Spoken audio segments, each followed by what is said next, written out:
நல்லா கவனிச்சு பாருங்க. போகும்போது ஆடும், இனிமேல் செய்ய மாட்டேன், தொலைவு இதோட விடணும், அது மாரி ஆடாத மாரி பார்ப்போம். அதனால ஒண்டியாக உட்காந்தா அது மாரி ஆடாமல் போகும். நிறைய பேர் பேசிட்டு உட்காந்தா அப்படி ஆடின்னு போவோம், எல்லாரும் சிரிக்கிற மாதிரி. அதனால நம்ம பார்த்துக்கணும். அதை பார்த்துக்கலாமா? போகலாமா? தயவுசெய்து யாரும் பேசக்கூடாது. விளையாட்டுக்கு சொல்லலை, உங்களை நீங்கள் உணர்ந்தாதான் இல்லையா? உங்களை நீங்கள் உணர்ந்துட்டீங்கன்னா அவ்வளோதான். அது ஒன்றும் ஞானி, நிறைய முடி, நிறைய தாடி இதெல்லாம் கிடையாது. சாதாரணமாக இருப்பான், அவனே தெய்வமாக இருப்பான், யாருக்குமே தெரியாது. அவனை பார்த்தா ஆனால் பைத்தியக்கார மாதிரியே இருப்பான் இல்லை? அதனால இதெல்லாம் பார்த்து யாரும் பயப்படக்கூடாது.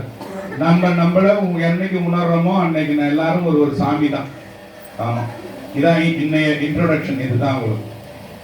திருப்பராய்த்துறைன்னு ஒரு ஊர் இருக்கு. திருப்பராய்த்துறை. பராய்த்துறை மேவிய பரனே போற்றி, சிராப்பள்ளி மேவிய சிவனே போற்றி போற்றி திருவாகவல்ல மாணிக்க வாசகர் பாடுவர். பராய்த்துறை போற்றிய பரனே போற்றி, சிராப்பள்ளி மேவிய சிவனே போற்றி. மரமண்ட மாதிரியே இருந்து இன்னும் பேசின கூடாது. அவன் ஒரு இது உள்ள போயிட்டானா அது உள்ள வர்றதுக்கு பார்க்கணும், இல்ல அடங்கணும். நம்ம உள்ளத நம்ம சொல்றோம்னா அதை கேட்கணும்.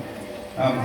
இப்ப திருப்பராய்த்துறை ஊர்ல என்ன பண்ணாங்க, எல்லாரும் வந்து இப்போ நீங்க இருக்கிறீங்க, இப்ப நான் இருக்கிறேன்னு வச்சுங்க, உதாரணத்துக்கு நான் இது வந்து பெருசா சொல்லல, நிறைய படிச்சுக்கினே போனா கடைசியில என்ன ஆகும்னு கேட்டீங்கன்னா, வாத்தியார் வந்து உங்ககிட்ட டவுட் கேட்பாரு. அது மாதிரிலாம் உங்க வாழ்க்கையில் ஏற்பட்டுக்குதான்னு கேட்டீங்கன்னா, வாத்தியாரை நான் குறை சொல்லலை, நம்ம படிச்சுக்கினே அதிகம் போகும்போது வாத்தியாருங்களே உங்களை கேட்பாங்க, இது எப்படி பண்ணலாம் பாருன்னு சொல்லிட்டு. அதனால வாத்தியார் நான் தப்பு சொல்லல, அந்த அளவுக்கு நம்ம தகுதியா ஆகினே போவோம். எதுக்காக இந்த வார்த்தையை சொல்றேன்னா, இது வந்து திருப்பராய்த்துறையில வந்து எல்லா யோகிகள், முனிவர்கள், ஞானிகள், சித்தர்கள் எல்லாம் ஒன்னா கூடுறாங்க. எல்லாம் ஏன் ஒன்னா கூடுறாங்கன்னு கேட்டீங்கன்னா, அது கேளுங்க. ஒரு தடவை நான் சொல்லிட்டேன்னா, வானத்துல இருந்து பெய்யறது வான்மழை இல்லையா? இது வந்து செந்தமிழ் தேன்மழை. ஆமா, இதை உணர்ந்தவர்களுக்கு செந்தமிழ் தேன்மழை. இல்லாத இவ்வளவுதான் சொன்னாலும் அப்படியே தானே நாம என்ன பண்ண முடியும்? செந்தமிழ் தேன்மழை. சரி, இப்போ எல்லாரும் என்ன செய்யறாங்க? என்ன ஊரு? திருப்பராய்த்துறை. அந்த ஊர்ல இருந்தவங்க எல்லாம் என்ன பண்ணாங்க? எல்லாரும் ஞானம் எல்லாம் எல்லாத்தையும் கத்துட்டு என்ன பண்றாங்க? சிவபெருமானா அவன் எதுக்கு நமக்கு இனிமேல? இவங்க என்ன செய்யறாங்கன்னா, எல்லா பிரம்மத்தையும் கத்துக்கிட்டாங்க, எல்லா பிரம்ம வித்தும் கத்துக்கிட்டாங்க. பிரம்ம வித்துனா உருவாக்குறது, அழிக்கிறது, காக்கிறது, இதெல்லாம் எதையாவது அவங்க நிறைய கத்துக்கிட்டாங்க. கத்துக்கிட்ட போது அப்ப என்ன தேவைப்படுது? சாமியே தேவைப்படாது. நானே பிரம்மா, நானே விஷ்ணு, நானே ஒரு படம் ஒண்ணு பார்த்தா, நான் கடவுள் ஒரு படம் பார்த்துருப்பீங்க பாருங்க, நானே பிரம்மா, நானே விஷ்ணு, அந்த மாதிரி நிலைமைக்கு போயிட்டாங்க. போகும்போது என்ன ஆகி போச்சுன்னா, சிவபெருமானே தேவைப்படாதுன்னு சொல்லிட்டு என்ன பண்றானுங்க, போய் பார்க்கடலை போயிட்டு கடைஞ்சி அத அமுதை எடுக்க போறேன்னு அதுல விஷம் வந்து போச்சு. அந்த விஷத்தை பார்த்து பயந்து அலறி அம்மா ஓடுறான். ஓடி வரும்போது சிவபெருமான் நஞ்சு உட்கொண்டார். இந்த கதையெல்லாம் பழசு, இதுல ரொம்ப போல நானு எல்லாருக்குமே சிவன் கிட்ட வரவங்க எல்லாருக்கும் இந்த கதை தெரியும். அந்த நெஞ்ச சாமி உட்கொண்டதுக்கு சாட்சியா ஒரு கோயில்ல பூமியில உக்காந்தார் சாமி. திருநீலகண்டேஸ்வரர் உக்காந்தார், நஞ்சுண்ட கண்டனா உக்காந்தார். அப்படியே ஒரு கொஞ்சோண்டு நஞ்சு குடிச்சா உங்களுக்கு என்ன ஆகும்? எதுவுமே தெரியாம அப்படியே உட்காந்துருங்க. ஒரு எலி வேஷம் வைக்கிறீங்க, அதை அப்படியே பார்த்தா அப்படியே உட்காந்து இருக்கும். உட்காந்து இருக்குமா? உட்காந்து இருக்காதா? அது அப்படியே அந்த நெஞ்சை உண்டுட்டு அந்த சாமி உட்காந்துட்டார். எந்த சாமி? இந்த சாமி லிங்க வடிவில் உட்காந்துட்டாருன்னு கேட்டீங்கன்னா, திருநீலக்குடின்ற ஊர்ல சாமி நீலகண்டேஸ்வரரா உட்காந்துட்டார்.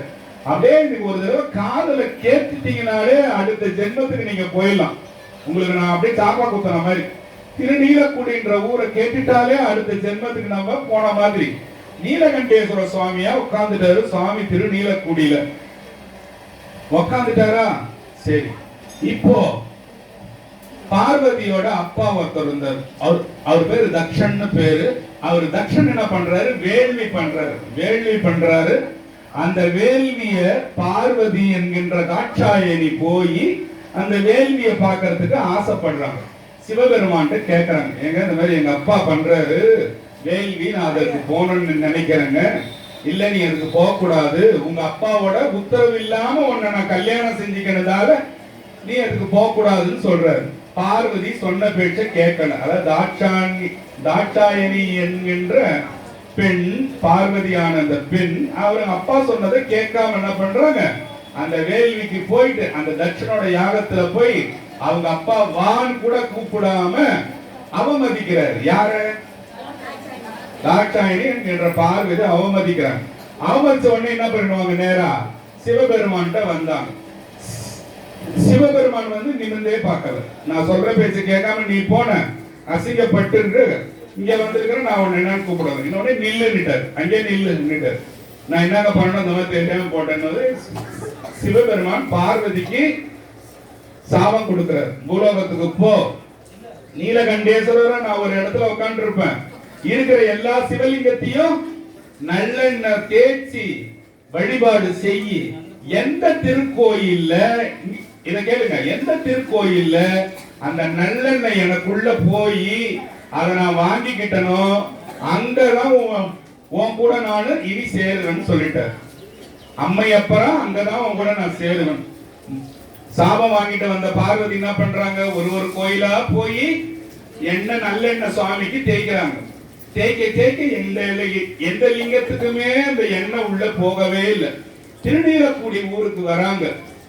வந்த உடனே சுவாமிக்கு ஒருத்தன் நாட்டு மருந்து சாப்பிடுறான்னு வச்சுங்க, இல்ல ஒரு விஷம் குடிச்சுட்டான், ஒரு நாட்டு மருந்து சாப்பிடுறான், என்ன சொல்லுவாங்க தெரியுமா, நல்லெண்ணெய் தேய்ச்சி தலைக்கு குளிடான்னு சொல்லுவாங்க. சில பேர் நல்லெண்ணெய உள்ள குளிடான்னு சொல்லுவாங்க. வேற எந்த எண்ணெயும் குளிட மாட்டான். நல்லெண்ணெய் விஷத்தை முறிக்க கூடியது இல்லையா, கோபத்தை குறைக்க கூடியது. எல்லாமே பிள்ளைங்களுக்கு ஏன் சின்ன பிள்ளைல இருந்து தடவாங்க. இப்ப தேங்காய் எண்ணெயா மாறி போச்சு. நாங்களாம் பிள்ளைங்க ஸ்கூலுக்கு போக நல்லெண்ணெய் தான் எங்க அம்மா தடவை. இப்ப ஸ்டைல் ஆகி போச்சு, எல்லாம் தேங்காய் எண்ணெய் ஆகி போச்சு இல்லையா. நல்லெண்ணெய் உடல் சூட்டை குறைக்கும், கோபத்தை பிள்ளைங்களுக்கு குறைக்கும். மீன் சண்டை எழுத மாட்டானா. இப்ப எவனாவது எண்ணெய் வைக்கிறான தலையில இப்படின்னு விடுறான் இல்லையா, வேணாதான் நமக்கு தேவையில்லாது. அப்போ சாமி என்ன செய்யறாங்க, போய் எல்லா கோயிலையும் போயிட்டு எல்லாத்துலயும் எண்ணெய் தேய்ச்சிட்டு வரும்போது இந்த கோயிலுக்கு வந்து தேய்க்கிறாங்க. தேய்க்கும் போது என்ன ஆகி போச்சுன்னா, சாமி எல்லா நல்லெண்ணையும் உள்ள உறிஞ்சிட்டார்.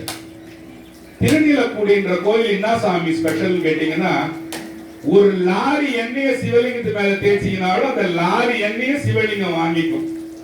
அரிசி மாவையும் உளுத்து மாவையும் எடுத்து இவ்வளவு ஒரு உண்டை மாதிரி செஞ்சு எண்ணெய் இந்த ஆவுடையில இருந்து வந்து வழியுது தெரியுமா, அது வழியாம இப்படி தட்டுவாங்க. நீங்க நம்ப மாட்டீங்கன்ட்டு ஊத்துன்னு ஊத்துவாங்க. அப்படியே எண்ணெய் சாமி வாங்கினே இருப்பாரு. அதுல இன்னொரு விஷயம் என்னன்னு கேட்டீங்கன்னா, 1 மணி நேரம் செஞ்சு பாத்தீங்கன்னா 1 வருஷமா எண்ணெய் தேய்க்காத மாதிரி இருப்பாரு. 1 வருஷமா என்னையே பார்க்காது, ஏன்டா இப்படி வச்சுக்கிற சாமி என்ற மாதிரி கம்மல் இருப்பார் அவர் பாட்டுக்கு. ஏன், அந்த விஷத்தை சாப்பிட்ட அந்த சாமிக்கு சேவை செய்யறதுக்காக அங்க ஒரு பார்வதி வந்து என்ன செய்யறாங்களாம், அங்கே வந்து தங்கிட்டாங்க. தவக்கோளாம்மைன்னு பேரு அவங்களுக்கு இல்லையா. இன்னொருத்தவங்க பேரு அழகம்மைன்னு பேரு. அழகம்மைன்றது யாரு, அந்த சாபத்தை வாங்கின்னு வந்த அந்த பார்வதி இருக்காங்க தெரியுமா, திருமண கோலத்தோட நிப்பாங்க. அழகம்மைனா அழகாதான் நிப்பாங்க. போய் கிட்ட பாத்தீங்கன்னா அவ்வளவு அழகா இருப்பாங்க. இந்த அம்மா என்ன பண்றாங்க, என்ன சாமிக்கு தேய்க்க வேண்டியது உத்தரவு. அதனால தவக்கோளாமைய தவம் இருந்தே இருப்பாங்க. அந்த எண்ணெய் தினந்தோறும் சாமிக்கு தேய்க்கும் போது பார்வதி கிட்ட வச்சு ஆவாகனம் பண்ணி அவங்க கிட்ட சங்கல்பம் வாங்கின பிறகுதான் சிவபெருமானுக்கு தேய்ப்பாங்க. தவக்கோளாமை கிட்ட வச்சு அந்த எண்ணெயை படைச்சு அந்த தலையில வந்து இப்படி நம்ம பிள்ளைகளுக்கு தேய்க்கிற மாதிரி தேய்ப்பாங்க. அள்ளி அள்ளி அள்ளி ஊட்டு தேய்ப்பாங்க. அப்படியே எல்லாத்தையும் வாங்கின்னு அப்படியே இருப்பாரு. நீங்க போனீங்கன்னா பாக்கலாம். சரி, இப்படி நான் என்ன தேய்க்கிறதால எனக்கு என்னடா பிரியோதனம் கேக்குறீங்களா? யாருக்காவது யமபயம் இருந்ததுன்னா திருநீலக்குடியில போய் எண்ணெயை வாங்கி உங்க வீட்டுக்காரோ இல்ல யாரோ ஒருத்தவங்க யாரோ உங்க ஃப்ரெண்டுங்களோ யாருக்காவது ஏதாவது யமபயம் வர மாதிரி இருக்கு, நோவு வர மாதிரி இருக்குது, எனக்கே வர மாதிரி இருக்குது அப்படின்னாலும் போய் ஒரு எரும மாடை வாங்கி அங்க வச்சு சாமிக்கு அந்த மாடை பால் கறக்கிற மாடை அந்த கோயிலுக்கு கொடுத்துட்டு வந்தீங்கன்னா 10 வருஷத்துல இருந்து 15 வருஷம் நீங்க யமபயம் நீக்கலாம். 10 வருஷத்துல இருந்து 15 வருஷம் எருமை வாங்கி கொடுக்கணும். ஏன் எருமை வாங்கி கொடுக்கணும்? யமபயம் போக்குறது ஸ்தலம். ஏன் இது என்னடா ஆரம்பத்துல இருந்து யமபயம் சொல்லின்னு வர இல்லையா? இப்ப வரலாம். மிருகண்ட மகரிஷின்னு ஒருத்தர் வாழ்ந்தாரு. மிருகண்ட மகரிஷியோட மனைவியும் மிருகண்ட மகரிஷி ரொம்ப வருஷமா வாழறாங்க. குழந்தையே இல்ல. குழந்தை இல்லாத சிவபெருமான தானே கேட்க முடியும். இப்ப இருக்கிறவன் டாக்டர் போய் கேட்கறான், டாக்டர் குழந்தை இல்லை, டாக்டரால என்ன பண்ண முடியும்? ஒண்ணும் பண்ண. சிவபெருமான போய் கேளு, கேட்டீங்கன்னா கண்டிப்பா நமக்கு நடக்கும். நான் சொல்றது இதுதான். நான் அது யாருக்காவது இங்க குழந்தை இல்லாம இருக்கலாம், நான் அதெல்லாம் கேவலமா சொல்ல நினைக்க கூடாது. இறைவன் வழிபாடு, சிவ வழிபாடு இருந்தா அது சாத்தியமாகும்னு சொல்ல வரேன், வேற எதுவும் தவறா சொல்லல. ஆமா, இப்போ அவங்க 2 பேரும் சேர்ந்து சாமி வணங்குறாங்க. சாமி வந்து காட்சி கொடுக்குறாரு. என்னப்பா வேணும் மிருகண்ட மகரிஷி கேட்கிறாரு. சாமி, இந்த மாதிரி எனக்கு புத்திர பாக்கியமே இல்லையே, எனக்கு பிள்ளைகளே இல்லையேன்னு சொல்லி கஷ்டப்படுறாரு. சரி, உனக்கு புத்திசாலித்தனம் இல்லாத 100 வயசு பையன் வேணுமா, புத்திசாலித்தனம் இருக்கிற 16 வயசு பையன் வேணுமான்னு கேட்டார். யாரு? சிவபெருமான் கேட்டார். புத்திசாலித்தனம் இருக்கிற 16 வயசு பிள்ளையே கொடுங்க சுவாமின்னு. மிருகண்ட மகரிஷிக்கு குழந்தை கிடைச்சு போச்சு. ஆயுசு என்னது? 16 வயசு. உங்களுக்கு மிருத்யுன்னு ஒரு வார்த்தை ஒண்ணு இருக்கு, மிருத்யு. யாருக்காவது அந்த மந்தா தெரியுமா? மிருத்யுஞ்சயன் நம்ம சிவபெருமானுக்கு பேரு. என்னது? மிருத்யுஞ்சயன். ஓம் த்ரயம்பகம் யஜாமஹே சுகந்திம் புஷ்டிவர்தனம் உருவாருக்குமிவ வந்தனா மிருத்யோ முக்தி யமாமிருதா. ஓம் ஒரு மந்திரம் இருக்கு, இது பேர் மிருத்யுஞ்சய் மந்திரான்னு பேரு இல்லையா? அபமிருத்யு, அபமிருத்யு, உகர மிருத்யு, ஜீவ மிருத்யு, கால மிருத்யு, மகா மிருத்யு. இதுதான் நம்ம எல்லாருக்கும். ஒரு சின்ன குழந்தை ஒரு வயசுல இருந்து 10 வயசுக்குள்ள செத்து போச்சுன்னா அது பேரு அபமிருத்யுன்னு பேரு. உகர மிருத்யுனா 10ல இருந்து 15 வயசுக்குள்ள செத்து போச்சுன்னா உகர மிருத்யுன்னு பேரு. அதே 15ல இருந்து 16க்குள்ள செத்து போச்சுன்னா ஜீவ முக்தின்னு பேரு, ஜீவ மிருத்யுன்னு பேரு. அதே 16ல இருந்து 25க்குள்ள செத்து போச்சுன்னா கால மிருத்யுன்னு பேரு. 25ல இருந்து 80க்கு மேல செத்துனா மகா மிருத்யுன்னு பேரு. அதுதான் மகா மிருத்யுஞ்சய் மந்திரான்னு பேரு. ஓம் த்ரயம்பகம் யஜாமஹே சுகந்திம் புஷ்டிவர்தனம் உருவாருக்குமிவ வந்தனா மிருத்யோ முக்தி யமாமிருதா. ஓம் அப்படின்னு அந்த மந்திரா பாடனா இப்படி அந்த ராகமா பாடுவாங்க இல்லையா? அப்போ இந்த மகா மிருத்யு எல்லா பிள்ளைகளுக்கும் டிசைட் பண்றது. என்னென்ன மிருத்யு? அபமிருத்யு, உகர மிருத்யு, ஜீவ மிருத்யு, கால மிருத்யு, மகா மிருத்யு. இந்த மாதிரி ஒரு 5 மிருத்யு இருக்குது. இதுக்குள்ள இந்த மிருத்யுல நம்ம எதுவும் மாட்டக்கூடாது. எதுல மாட்டணும்? மகா மிருத்யுல மாட்டி நம்ம செத்தா நல்லது. எல்லா பிள்ளைகளும் இங்க இருக்கிறவங்க யாருக்கும் எந்த விதமான அபாயகரமான மிருத்யு வரக்கூடாதுன்னு எல்லாம் உள்ள சிவபெருமான இந்த நேரம் வேண்டிக்கிறேன். சிவாய். ஆமா, இதுல வந்து மயானங்கள் நிறைய இருக்குது. சிவபெருமானோட கோயிலே மயானத்துல இருக்கும். யாராவது பார்த்துருக்கீங்களா?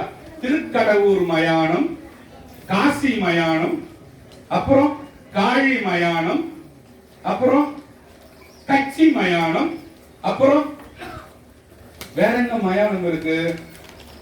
சுடுகாட்டுல சாமி இருப்பாரு. எங்க?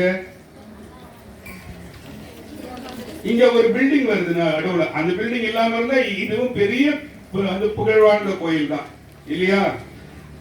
அதுக்கப்புறம் என்னென்ன மயானம் நம்ம சொன்னோம்? காசி மயானம். காஞ்சினா என்னது? கச்சி மயானம், காஞ்சிபுரம். கச்சி மயானம்.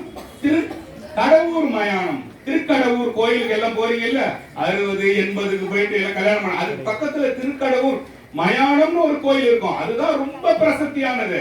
ஆனா இவனுங்க எல்லாம் அதுல உள்ள பூந்து ஒரே அடிச்சுக்கின்னு கிழவன் இழுத்துன்னு போய் வச்சு அவன் மேல 6 நாள் தண்ணி 7 நாள் தண்ணி ஐஸ் தண்ணி ஊத்தி அவன் அதோட அங்கேயே சாவடிச்சிருவாங்க பாதி.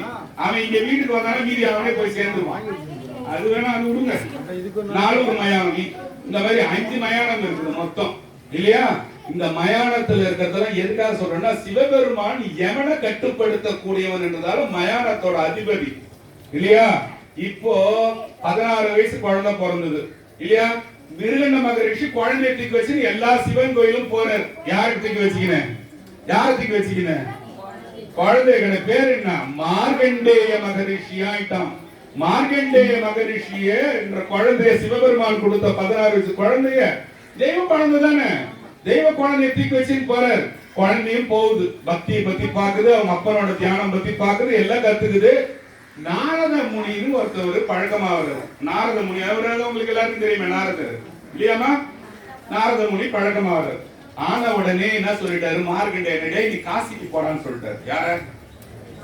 மார்க்கண்டேய முனிவரை, நீ 16 வயசுல செத்துருவ, சொல்லாத, உங்க அப்பனுக்கு தெரியும், உனக்கு சொல்ல மாட்டான், நீ தப்பிச்சுக்கோ, நீ காசிக்கு போகணும். ரகசியத்தை கண்டுபிடிச்சானே சிவபெருமான் என்ன பண்றாரு, சொன்னதே சொன்னேன், வேற எங்கடா சொல்றதுனால ஏன்டா காசியில அந்த பையனை சொல்லி விட்டேன்னு சொல்லிட்டு சிவபெருமான் அசீரியர் வாக்கா மார்க்கண்டேயனுக்கு சொல்றாரு. இந்த கதையெல்லாம் உங்களுக்கு யாரும் சொல்ல மாட்டாங்க, கொஞ்சோண்டு குட்டியா காட்டுவாங்க. மார்க்கண்டேயர் ஓடினாரு, கட்டி பிடிச்சாரு, யமனா வச்சாரு. அது கிடையாது. காசிக்கு போனாரு. காசிக்கு போய் உட்கார்ந்த உடனே என்னாச்சுன்னா சிவபெருமான் அசீரியர் வாக்கா சொன்னாராம், தம்பி நீ இங்க உட்காராதா, நீ இந்த வடநாட்டுல உட்கார, தென்னிந்தியாவுக்கு போடா, அங்க போய் உட்காரான்னு சொன்னாராம். தென்னிந்தியா நம்ம ஊர் பக்கம் போடான்னு சொன்னாராம். உடனே மார்க்கண்டேயர் என்ன பண்ணாரு, ஒரு சிவாலயமா போயிட்டு சாமியை வேண்டின்னு வந்துட்டே இருந்தார். வந்துட்டே இருக்கும்போது ஒரு நாள் என்ன பண்றாரு, 16 வயசு கிட்ட வரும்போது திருக்கடையூர் இல்ல திருக்கடவுர், அது பேரு திருக்கடவுர், அது பேரு திருக்கடவுர்ல போயிட்டு சாமிக்கு போய் பூஜை பண்ணின்னு மார்க்கண்டேய மகரிஷி என்ன பண்றாரு, உட்கார்றாரு. உட்காரும் போது என்ன நடக்குதுன்னா, அன்னைய நாள் சிவராத்திரி. சிவராத்திரி இவன் தியானம் பண்ணின்னு இருக்கான். இவன் 7 முடிஞ்சு போச்சு, 16 வயசு. ஏன்னா சும்மா இருப்பானா, அவரோட வேலை அவர் செய்யறாரு. சொல்லிட்டு இந்த பையன் என்ன பண்ணா, சிவபெருமான் மேல பெரிய தவ புதல்வன் ஆகி இவனோட தவத்துல சிவபெருமான இப்படி கண் விழிச்சு பாக்குற நேரம் யமகயிறு உட்காந்துச்சு மேல. சிவபெருமானுக்கால அதை தாங்க முடியல. இந்த பையன் ரொம்ப யோகத்திலையும் ஞானத்திலையும் உயர்ந்த பையன்றத என்ன பண்ண கண்டுபிடிச்சிட்டு அங்க இருந்து ஏந்திரிச்சு சிவலிங்கத்து மேல ஓடி போய் கட்டி பிடிக்க என்ன பண்ண, இவன் ஓடுறானேன்னு வந்து இவன் அந்த கயிறை போட்டான் பாருங்க, அந்த கயிறு ஓடி போய் சிவபெருமான் மேல இவன் மேலேயும் சேர்ந்து பட்டு போச்சு. சிவபெருமானுக்கு கோபம் வந்து போச்சு இல்லையா, உனக்கு என் மேல கயிறு போடுறதுக்கு உத்தரவு யாரடா கொடுத்தான்னு சொல்லிட்டு சிவலிங்கம் பிளந்து வந்து சிவபெருமான் யமனோட நெஞ்சில உதச்சி மார்க்கண்டேய மகரிஷி ஓடிட்டான். எந்திரிச்சு குட்டு குட்டு குட்டு குட்டுன்னு ஓடி போயிட்டான். யமன் என்னன்னா துரத்தமுடைய சிவன் ஓச்சதுல செத்து போயிட்டான். துரத்தத்துக்கு ஆள் கிடையாது. எங்க ஓடுறான் மார்க்கண்டேயம், இது வரைக்கும் யாருக்காவது தெரியுமா? திருநெல்வேலிக்கு ஓடினானா, திருநீலக்குடிக்கு ஓடி போய் திருநீலகண்டேஸ்வரர் கட்டி பிடிச்சிக்கிறானா. ஐயோ சாமி எனக்கு இப்ப திருப்பி எங்க போறதுன்னு தெரியல ஆடுறானா. இங்கே இருடான்னு சொன்னாராம். இங்கே இருடான். அங்கேயே இருந்து அங்க திருநீலக்குடி கோயிலுக்கு நேரம் ஒரு பெரிய குளம் இருக்கும். அந்த குளத்துல தினமும் மூழ்கி மூழ்கி மூழ்கி சிவபெருமான தினந்தோறும் அனுஷ்டானம் பண்ணானா. எல்லாம் பண்ணானா. சாமி சிவபூஜை சீரியஸா முன்ன பண்ண மாதிரியே பண்ணானா. வயசு 16 ஆகி போச்சு. யமனை வச்சிட்டாரு. இவன் தப்பிச்சுக்கிட்டான். சட்டப்படி இவன் என்ன செய்யணும், இவனை சாவடிச்சிருக்கணும். இவன் சாவட. சிவபெருமான் இவன் பண்ண அந்த பூஜையில மயங்கி சொன்னாரா, மார்க்கண்டேயா நீ என்றும் சிரஞ்சீவியாக வாழ்கன்னு சொன்னாராம். அந்த கோயிலுக்கு போனீங்கன்னா அங்க பாருங்க, நல்லா உள்ள போனீங்கன்னா கன்னி மூல கணபதி ஒரு விநாயகர் இருப்பார். கன்னி மூல கணபதி, அதுக்கு பக்கத்துல மார்க்கண்டேயன் வழிபட்ட சிவலிங்கம் இருக்கும். இன்னைக்கும் மார்க்கண்டேயன் அந்த குளத்துல குளிச்சிட்டு வந்து அந்த சிவலிங்கத்தை தொட்டு சிவபூஜை பண்ணிட்டு போறதா உண்மை. அந்த கோயிலுக்கு போனா நீங்க என்ன செய்யணும், அவசியமா பார்க்கணும். யாருக்காக? மார்க்கண்டேய மகரிஷிக்காக. அந்த மார்க்கண்டேய மகரிஷிக்கு சாமி பண்ண அந்த நல்லதுக்காக அந்த மார்க்கண்டேய என்ன செய்யறான்னு கேட்டீங்கன்னாக்கா, இன்னைக்கும் சித்திர மாசம் சிவபெருமான தேர்ல கட்டி 7 கோயில் அந்த ஊர்ல இருக்கிற சுத்தி இருக்கிற 7 கோயிலுக்கு இட்டுட்டு போறான். எந்தெந்த கோயிலுக்கு இட்டுட்டு போறான் இதை ரிப்பீட் பண்ணணும். இளந்துறை, ஏனாதி மங்கலம், ரிப்பீட் பண்ணுங்க. இளந்துறை, ஏனாதி மங்கலம், திருநாகேஸ்வரம், இளந்துறை, ஏனாதி மங்கலம், திருநாகேஸ்வரம், திருபுவனம். இப்ப 4 ரிப்பீட் வாங்க. இதெல்லாம் கஷ்டமா இருக்கு. இளந்துறை, ஏனாதி மங்கலம், திருநாகேஸ்வரம், திருபுவனம், திருவிடை மருதூர், மருத்துவக்குடி, திருநீலக்குடி. ஒன்னு வரலாமா? இளந்துறை, ஏனாதி மங்கலம், திருநாகேஸ்வரம், திருபுவனம், திருவிடை மருதூர், மருத்துவக்குடி, திருநீலக்குடி. இந்த 7 கோயிலுக்கு சிவபெருமானையும் பார்வதியும் தேர்ல வச்சு சிவபெருமான் கொடுத்த சிரஞ்சீவிக்காக சுவாமிக்கு நன்றி சொல்றதுக்காக மார்க்கண்டேய மகரிஷி பின்னால நடந்தே போவானா. ஏன் அந்த சாமியை ஒரு நிமிஷம் கூட பார்க்காம விட்டுறக்கூடாதுன்னு தேர்ல இப்படி நின்று மார்கண்டேயனோட தேரை இப்படி திருப்பி இழுத்துன்னு போவாங்களாம். சாமி இப்படி கும்பிட்டுனே வருவானா கையை விடாம. அத மாதிரி ஒரு விசுவாசி குழந்தை மார்கண்டேயன் மகரிஷி. என்னன்னா ஊருக்கு போவானா, இளந்துரை, ஏனாதி மங்கலம், திருநாகேச்சுரம், திருபுவனம், திருவிடை மருதூர், மருத்துவ குடி, திருநீலக்குடி, இதுக்கெல்லாம் இழுத்துன்னு போயிட்டு சாமிக்கு நன்றி சொல்லி ஒரு சித்திரை மாசமும் சிவபெருமான வழிபடுற கோயில் திருநீலக்குடி. என்னோட ஆயுசு நல்லா நீளணும் சாமி, கொஞ்ச நாள் நான் வாழணும் சாமி. சரி, எங்க இருக்குதுன்னு கேட்டாங்க. கும்பகோணம் பஸ் ஸ்டாண்ட்ல இருந்து 12வது கிலோமீட்டர்ல இருக்கு கோயில். ஓகேவா? ரைட். இப்போ எனக்கு ஆயுசு நீளணும் சாமி, கொஞ்ச நாள் நான் வாழணும், நிறைய வியாபாரம் செஞ்சு நிறைய காசு கத்துக்கதான் சேர்த்து வச்சுக்கணும், தின்னு பார்க்கணும்னு ஆசைப்படுறீங்கன்னா திருக்கடவூர், திருக்கடவூர் மயானம், ஸ்ரீவாஞ்சியம், திருக்கடவூர், திருக்கடவூர் மயானம், ஸ்ரீவாஞ்சியம், திருநீலக்குடி, திருப்பைஞீலி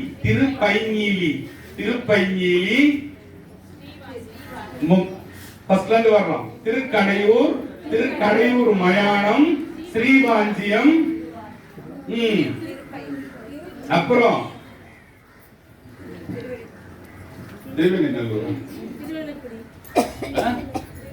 திருநீலக்குடி. ரைட்டு தான். 5ல அவங்க சொன்னதான் கரெக்ட்.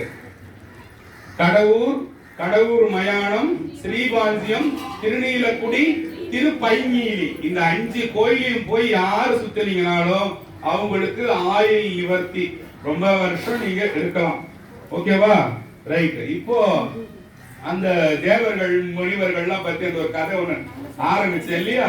இப்ப திருநீலக்குடிக்கு போனா என்ன செய்யணும்? எரும மாடு வாங்கி விடலாம். காசுக்கிறவங்க இல்ல சாமின்னு நல்ல ஒரு டின் எண்ணெயை வாங்கி நல்ல எண்ணெயா வாங்கணும். சும்மா இந்த டூப்ளிகேட் எண்ணெயெல்லாம் வாங்கி சாமி கொடுக்க கூடாது.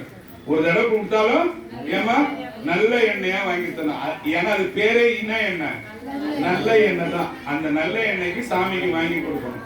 திருநீலக்குடியில வேற என்ன சாமி ரொம்ப ஸ்பெஷல்னு கேட்டீங்கன்னா தவக்கோள அம்மை. உங்கள்கிட்ட சொன்ன இல்லையா, அம்மா சாமியோட விஷத்தை போக்குறதுக்காகவே தினந்தோறும் சிவபெருமானுக்கு பார்வதி வந்து தொண்டையில நல்லெண்ணெய் தேய்க்கிறாங்களாம்.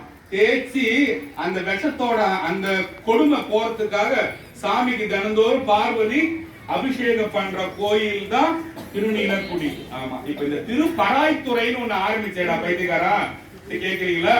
திருப்பராய்த்துறை மேவிய பரணே போற்றி, சிராப்பள்ளி மேவிய சிவனே போற்றின்னு சொன்னோம். திருப்பராய்த்துறைனா ஏன்டா அது அவ்வளவு ஸ்பெஷலா சொன்னா, திருப்பராய்த்துறையில போனீங்கன்னா பராய் மரம்னு ஒரு மரம் இருக்கும். அந்த மரத்து இலைய 2 பறிச்சு தின்னுட்டு அங்க சாமியோட தீர்த்தம், அபிஷேக தீர்த்தம், புத்துநோய் இருந்தா நல்லாயிடும். பாருங்க, யாருக்காவது புத்துநோய் இருந்ததுன்னா நல்லா போயிடும். எங்க? திருப்பராய்த்துறை கோயில். சரி, திருவூட்டத்தூர்னு ஒரு கோயில் இருக்கு. அந்த திருவூட்டத்தூர் கோயிலுக்கு போயிட்டு அங்க இருக்கிற நடராஜருக்கு அந்த பிள்ளைங்க பாருங்க,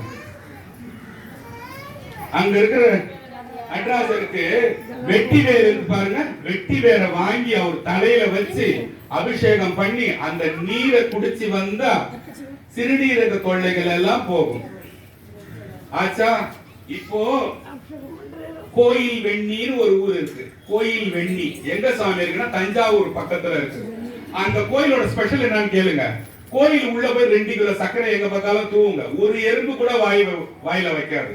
சக்கரை வியாதிக்காரங்க போக வேண்டிய கோயில் கோயில் வெண்ணி, தஞ்சாவூர் பக்கத்துல இருக்கிற கோயில். அதே கோயிலுக்கு வெளியில ஒரு 1/2 கிலோ சர்க்கரை தூவுங்க. 1/2 மணி நேரம் கழிச்சு வந்து பாருங்க எவ்வளவு எறும்பு அதை வந்து சாப்பிடுதுன்னு பாருங்க. அத மாதிரி திருக்காட்டுப்பள்ளின்னு ஒரு ஊர் இருக்கு. திருக்காட்டுப்பள்ளி எங்கன்னா இந்த கும்பகோணம் போற வழியில இருக்கும். கரிகால சோழன் அந்த இது கட்டி இருப்போம், அந்த பிரிட்ஜ் கட்டி இருப்போம். அந்த பிரிட்ஜ் கட்டுறதுக்கு பக்கத்துல இருக்கும். அந்த திருக்காட்டுப்பள்ளிக்கு ஒரு தேவார பாட்டு இருக்கு. மாட்டை தேடி நீர் நம்முள்ளே மகிழ்ந்து நாட்டு பொய்யெல்லாம் சொல்லிடும் நானிலீர் கூட்டை விட்டு உயிர் போவதன் முன் காட்டுப்பள்ளி உடையான் கடல் சேர்மினே. நான் உங்களுக்கு எக்ஸ்பிளைனே பண்ண தேவை, கவனம் இங்க இருந்துச்சுன்னு வச்சுங்களேன். நான் இதை எக்ஸ்பிளைன் பண்ண தேவை. மாட்டை தேடி நீர் நம்முள்ளே மகிழ்ந்துனா, மாடு என்ன தெரியுமா? செல்வம்னு பேரு. மாட்டை தேடி நீர் இன்னும் உள்ளே மகிழ்ந்து நாட்டு பொய்யெல்லாம் சொல்லிடும் நாணிலிருந்தா எல்லாம் பொய்யா சொல்லுவானா. ஒரு வியாபாரத்திலயும் சரி, ஒரு தெரிஞ்சவங்கிட்ட சரி, நாட்டு பொய்யா. ஒரு வெடி இருக்குது, சாதா வெடி இருக்குது, நாட்டு வெடி வெப்பாம இருக்கட்டும் 5 பங்கு கேட்கும் இல்லையா. அதான் மாட்டை தேடி, பணத்தை தேடி, மாட்டை தேடி நீர் நம்முள்ளே மகிழ்ந்து நாட்டு பொய்யெல்லாம் பேசிடும் நாணி கொடான்றான். ஏன்டா இந்த மாதிரிலாம் செய்யற? கூட்டை விட்டு உயிர் போவதன் முன் திருக்காட்டுப்பள்ளி உடையான் கழல் சேர்வினே. அந்த திருக்காட்டுப்பள்ளியில இருக்கிற சாமியோட கழல போய் சேருடான்றான் இல்லையா. அந்த திருக்காட்டுப்பள்ளிக்கு பக்கத்துல திருக்கானூர்னு ஒரு ஊர் இருக்கு, கேளுங்க. யாருக்கா சக்கரை வியாதினா அங்க போனா நல்லா போகும். திருக்கானூர். லிங்கமே கரும்பா கட்டா இருக்கும் லிங்கமே. அதான் திருக்கானூர். இன்னொரு கோயில் பேர் என்ன சொன்ன? இன்னொரு கோயில் பேர் என்ன சொன்ன? சக்கரையே சாப்பிடாதுன்னு சொன்னேன். என்னது? தஞ்சாவூர் பக்கத்துல கோயில் வெண்ணின்னு பேரு. கோயில் வெண்ணின்ற கோயில்ல சக்கரை சாப்பிடாது. இப்ப திருநீலக்குடி கேட்டா என்ன சொல்லுவீங்க? யமபயத்தை போக்குற கோயில் சொல்லுவீங்க இல்லையா. ஆமா, இதெல்லாம் அந்த திருக்காட்டு, இதெல்லாம் அந்த கோயில். எதுக்காக சொன்னா, அந்த திரு பராய்த்துறையில இருந்து சிவபெருமான என்ன பண்றாங்க, இந்த மாதிரி சிவபெருமான் என்ன பண்றாரு, மகாவிஷ்ணு போயிட்டு சொல்றாரு. என்ன சொல்றாருன்னா, சிவபெருமான்கிட்ட ஐயா இந்த மாதிரி அவன் இஷ்டத்துக்கு எல்லாம் ஒரு வேலை செய்யற மாதிரி ஒரு வேலை செய்ய போறான்னு சொல்லும் போது சிவபெருமான் கேட்கிறாரு, மகாவிஷ்ணுவே நீ மோகினியா அவதாரம் எடுத்துன்னு என் கூட வாழ்றது. இத நல்லா கேளுங்க, இது ஒரு சின்ன கதை ஸ்டார்ட் ஆகுது. நீ ஒரு மோகினியா அவதாரம் எடுத்துக்கின்னு என் கூட வாழும் போது தாருகாவனத்து மகரிஷிகள், தாருகாவனம்னா மேல இருக்கிற வனம் இல்லையா, எங்க இருக்கு? மேல இருக்கு. அது பேர் என்ன? தாருகாவனத்துல இருக்கிற ரிஷிகளும் ரிஷி பத்தினிகளும் என்ன பண்றாங்கன்னா, யாரையுமே மதிக்காத மாதிரி நாங்க தான் பெருசுன்னு சொல்லிட்டு தலகனை புடிச்சு அடையிறாங்க. மேல பெரும்பள்ளம் பத்தி சொல்லும் போது பிக்ஷாடனர்னு நான் ஒண்ணு சொன்னேன். சிவபெருமான் கையில வீணை வச்சு நிற்பாருன்னு சொன்ன. உங்களுக்கு எத்தனை பேருக்கு ஞாபகம் இருக்கா எனக்கு தெரியல. பிக்ஷாடனர் ஒருத்தர் வீணை வச்சு நிற்பாரு. ஏன்னா அது அந்த தாரகாவனத்து மகரிஷிகளோட கர்வத்தை போக்குறதுக்கு இல்லையா. அந்த மாதிரி கர்வத்தை போல சிவபெருமான் ஒரு பேர் அழகனா போறாரு. அப்ப அந்த தாரகாவனத்து பத்திரிகைகளோட திமிரெல்லாம் என்ன ஆயிடுது, இளமையான ஒரு ஆளை பார்க்கும்போது நீங்குது. அதே மாதிரி மோகினியா போனாரு மகாவிஷ்ணு. மோகினியா மகாவிஷ்ணு பார்த்த உடனே என்னாச்சு, அங்க இருந்த தாரகாவனத்து ரிஷிகளோட தவம் எல்லாம் கலைஞ்சு போச்சு.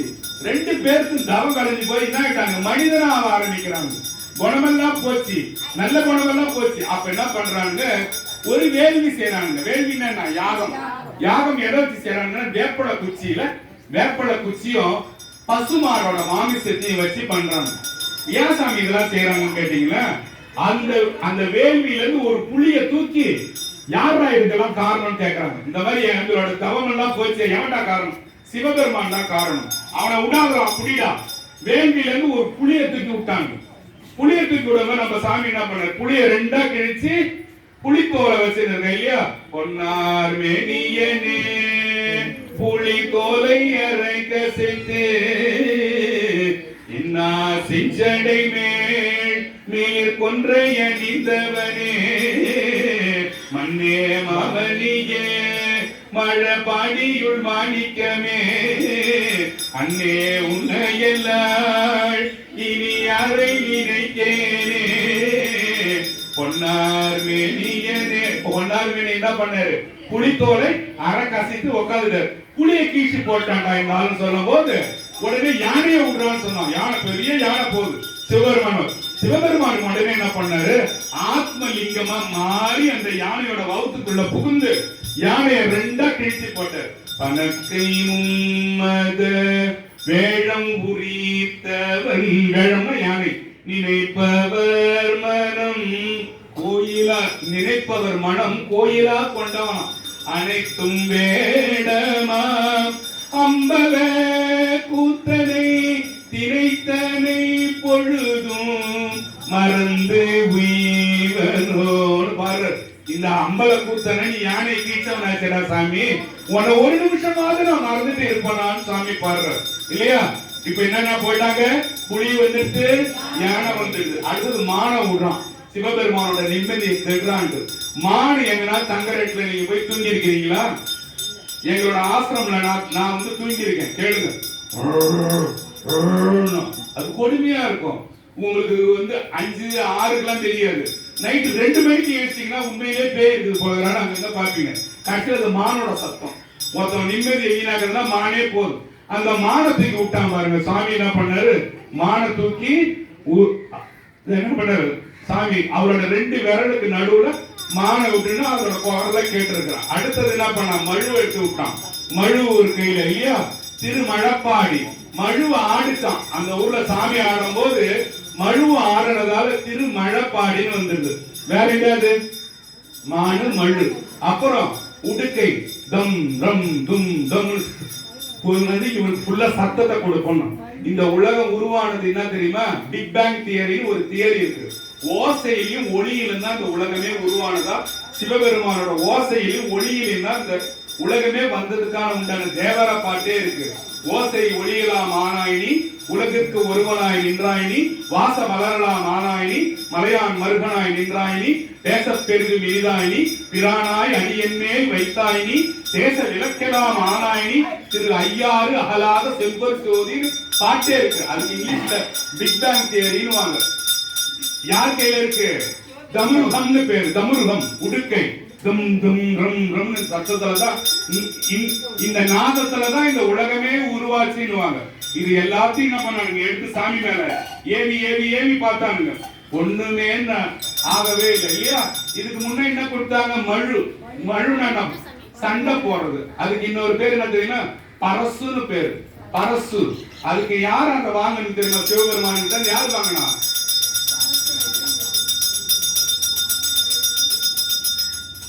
பரசுராமன் கிடையாது. பரசு யார் வாங்கினது? கொஞ்சம் யோசிங்க. பாசுபத யார் வாங்கினது சாமி கிட்ட? அர்ஜுன வாங்கணும் இல்லையா? கொடிய இளையும் சதிப்பிடையாமை கொடியை உமையவள் காண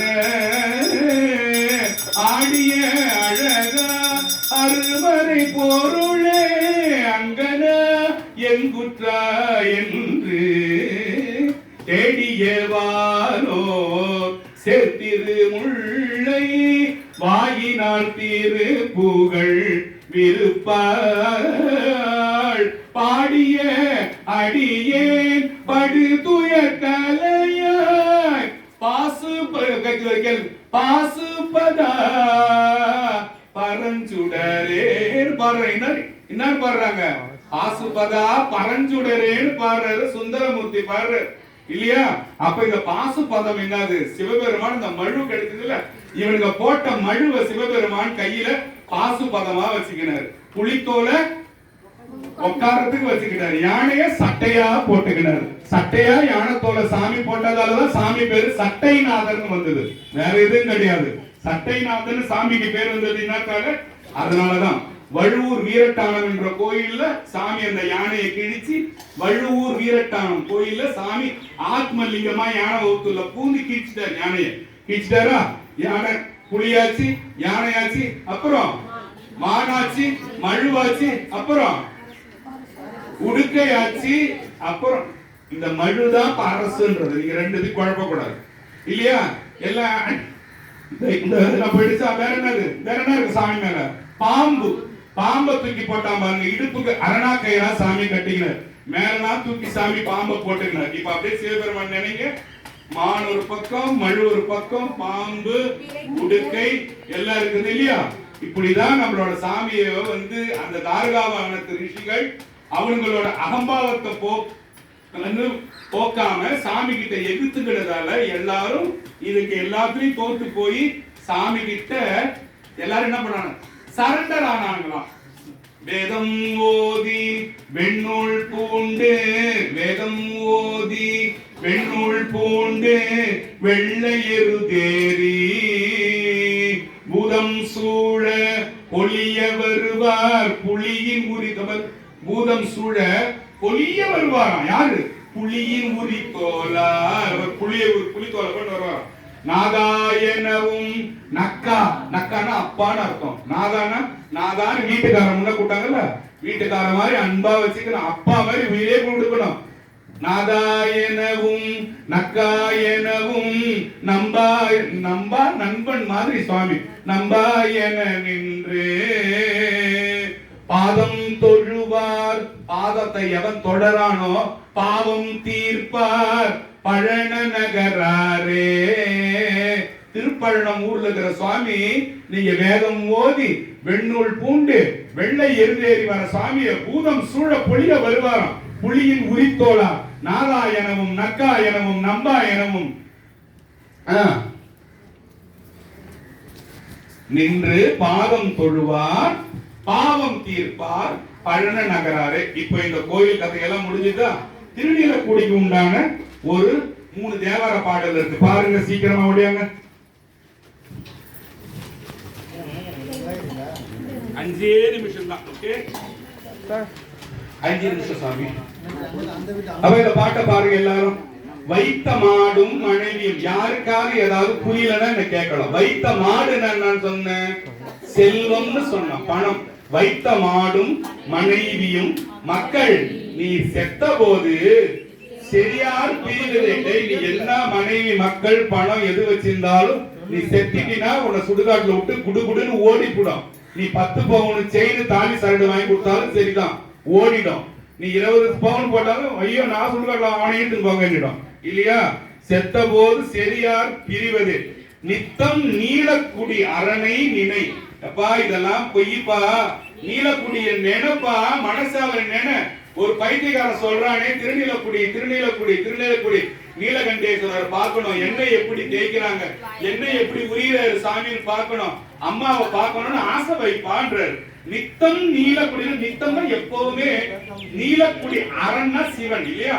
அரண், எனது அரண் இல்லையா? அரணை நினை சித்தமாகி சிவகதி சேர்கிறேன். நான் நினைச்சா இன்னும் என்னோட சித்தம் தெளிவாகி புத்தி தெளிவாகி சிவகதியே நீ போயிடுவான். நீ வேற ஒண்ணுமே செய்ய தேவையில்லை. நீ தேவாரம் பாட தேவை. நீலக்குடி நீலக்குடி நீலக்குடி திருநீலக்குடி திருநீலகண்டம் திருநீலகண்டம் திருநீலகண்டம் சொல்லியே எவ்வளவு பேர் சாமி கிட்ட போயிறாங்க இல்லையா? சரி, 2வது பாட்டு. கள்ளினோடு எனை பூட்டி அமன் கையர் ஒல்லை நீர் புகையன் வாக்கினாள் நெல்லு நீல் வயல் நீலக்குடி அரண் நல்ல நாமம் நவிற்றி உயிந்தேன் நன்றே. ரொம்ப முக்கியமான பாட்டு. திருநாவுக்கரசரை கண்ணுல கட்டி எங்க போட்டாங்க? கடல்ல தூக்கி கண்ணுல கட்டி போட்டாங்க. மிதந்துகிட்டே மேல வந்து கடலூர் பக்கத்துல இருக்கிற பாரலீஸ்வரர் கோயில கரையேறி விட்ட குப்பம்னு ஒண்ணுல ஏறினார். இது உங்க எல்லாரும் கொஞ்சம் பேருக்கு நல்லாவே தெரியுது இல்லையா? இப்போ அவரு எப்படி ஏறி வந்தாரு, எந்த சாமியை நினைச்சாரு, யாருக்கா தெரியுமா? தெரியல. நீங்க என்ன நினைப்பீங்கன்னா பாடலீஸ்வரர் பாடினவன் ஏறின பிறகுதான் பாடலீஸ்வரர் பாடினாரு நாவுக்கரசர். நல்லா கேளுங்க, சிவபழங்களா நல்லா கேளுங்க, இது கண்டிப்பா தேவை. இது உங்க நெஞ்சுக்கு கண்டிப்பா தேவை. ஏறின பிறகுதான் பாடலீஸ்வரர் போய் பாடினாரு. நான் பாடினாரு, புழுவாய் பிறக்கினும் புண்ணியா உன்னடி என் மனத்தே பாடினாரு இல்லையா? அதுக்கு முன்னால யார நினைச்சு தெரியுமா மேல வந்தாரா? நீலக்குடி ஐயாவை நினைக்கிறாரா? நீலக்குடீஸ்வரர் நீலகண்டேஸ்வரரு நீலகண்டேஸ்வரர் சொல்லி சொல்லி வந்தார். அங்க பாருங்க, கள்ளினோடு கல்லோடு எனை பூட்டி என பூட்டி அமன் கையர். யாரு சாமியை யார் தொல்லை கொடுத்தா? அந்த காலத்துல இருந்தவனுங்க அந்த சாமியை போட்டாங்க. அமன் கையர் மகேந்திரவர்ம பல்லவன் பேர் அவனுக்கு. அவன் பேரு சொல்ற மகேந்திரவர்ம பல்லவன் பேர். அவன் தான் கட்டி போட்டான். பாருங்க, அமன்னா யாரு? மகேந்திரவர்ம பல்லவன் அமன் கையர்னு சொல்ற. ஒல்லை நீர் புக என் வாக்கினாள். என்ன சொன்னாரா? அந்த தண்ணியில ஒல்லை நீர் புக என் வாக்கினாள். என் வாயால் என்ன சொன்ன? திருநீலக்குடி எங்க இருக்கிற சாமி? நெல்லு நீர் வயல். நான் இன்னைக்கு அந்த கோயிலுக்கு போய்க்கிறேன். எனக்கு அந்த கோயில இருக்கிற பூசாரி சிவாச்சாரியார் வந்து தினந்தோறும் அந்த சாமியோட போட்டோ போட்டுனே இருப்பார். எனக்கு 5:30 ஆச்சுன்னா சாயந்தரம் அந்த போட்டோ என் போன்ல வேணா உங்களுக்கு காட்டுறேன். தினந்தோறும் அந்த போட்டோ என் போன்ல வந்துட்டே இருக்கும். நான் மறந்தாலும் அந்த சிவாச்சாரியார் மூலியமா எனக்கு அந்த சாமி என்ன டெய்லி என்ன கூட்டினே இருப்பாரு. நெல்லு நீர் வயல். அந்த கோயில் சுத்தி நெல்லு நீர் வயல் தான் இருக்கும். மார்கண்டியன் குளிச்ச குளம் முன்னால இருக்கும். நெல்லு நீர் வயல் நீலக்குடி அரண். இது உங்களுக்கு தெரியும் இல்லையா? சிவன் அரண். நீலக்குடி இருக்கிற சிவன் நல்ல நாமம் நவிட்டு உயிர்ந்தேன் நன்று. இந்த நாமத்தை சொல்லிதான்டா நான் கல்லுல இருந்து மேல தப்பிச்சு ஓடி வந்தேன்னு சொல்றாரு. யார் சொல்றா? திருநாவுக்கரசர் பெருமான் என்கின்ற அப்பர் சொல்றார். என்ன மாதிரி தேவரை பாருங்க. 5ஆம் திருமுறையில பார்த்தா அந்த பாட்டு இருக்கும். இந்த பாட்டை கேட்கும் போது யாருக்கா இருந்தாலும் சிலுக்கும். இதுதானே உண்மை நிட்டு பாருங்க. அடுத்தது பாருங்க.